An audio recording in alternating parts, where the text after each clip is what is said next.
The Lancers played a good game against Rockhurst, winning 18-7. In spite of emotions running high, East was able to maintain their composure, winning handily by a score of 18-7. Although they were disappointed with the 7-goal total for Rockhurst, the success of the offense outweighed any concern they might have. Rockhurst game, I mean, we always come into that game pretty jittery. I mean, they're one of our biggest rivals, obviously, and no matter how good we are one year, how good they are, how bad either of us are, both of us always kind of play up to each other, so we always come into that game really jittery, but for whatever reason this year, we just came in so confident, and we knew our game and we knew what we wanted to do. We prepared, I think, better than we ever have for them. But we came out and just from the very first face-off, we just kind of dominated that game, which for us at that point in that season, we needed that kind of confidence booster. Because Rockhurst is always a great team, and to come out there and kind of break their zone right away, to get some early goals and kind of open the floodgates for the rest of that game. Yeah, it was a big turning point in our season, I feel like. After the confidently won game against Rockhurst, the Lancers traveled to Millwauke to play powerhouse teams Hamilton Southeastern and Kettle Moraine. East played hard but was dealt 2 losses, sweeping the trip. Much like the single interleague loss in the Lancers schedule, the losses taken in Milwaukee were viewed as a wake-up call, a desire to move for change as they finished their regular season schedule with highly competitive Pembroke Hill. Milwaukee was kind of a tough go. Griffin got hurt in practice, and he just didn't really get off on the right foot, and Charles was still concussed from the Rockhurst game, and he wasn't able to play. So we really got some new guys experience, and we played probably the best teams we played all year, and we kind of took our lumps, but it gave us a lot to work on, and kind of a reality check, and I think our guys came motivated to get better when we got back.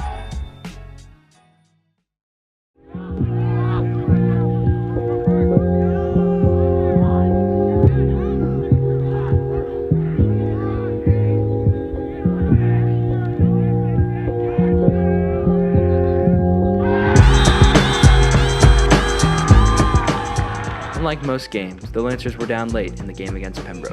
Unfazed by this new territory, East quickly brought it back in the 4th quarter, charging to a close 11-10 victory.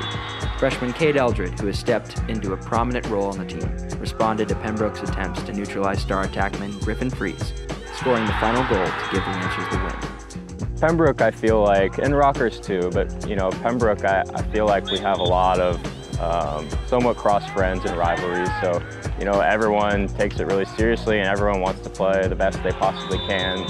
With 4 minutes left, we were down 3 goals, and for us to kind of come back and pull ourselves back into that game and get a win was huge.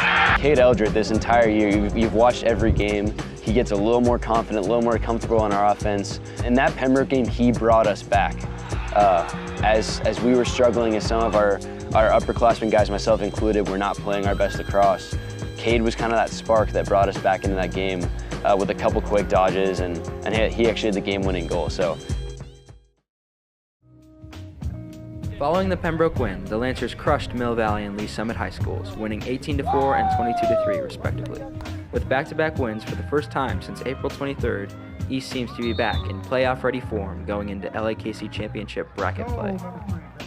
I loved playing with this group of guys my entire career, and I gotta say this is the most special team I've ever been a part of, as far as everything from coaching to chemistry to IQ. I mean, it's just been a really incredible team to be a part of, and we've had some ups, we had some downs. We've had our reality checks. We know we're beatable, but we also have just the highest confidence in ourselves in the world, and we cannot wait to get to work this playoffs. Watch the next episode of Face Off to see if the Lancers' work this season culminates into the LAKC Championship. I was kind of almost hoping for that second seed, because that means that on our side of the bracket we get to face Blue Valley, the other team, the only Kansas City team that beat us this year. We get to play them in the semifinals to get to Pembroke, and I love that we get to face them again. It's going to be a great game, and I think honestly I wouldn't feel as good about a championship if we didn't have to go through them to get to Pembroke and get to the championship. So.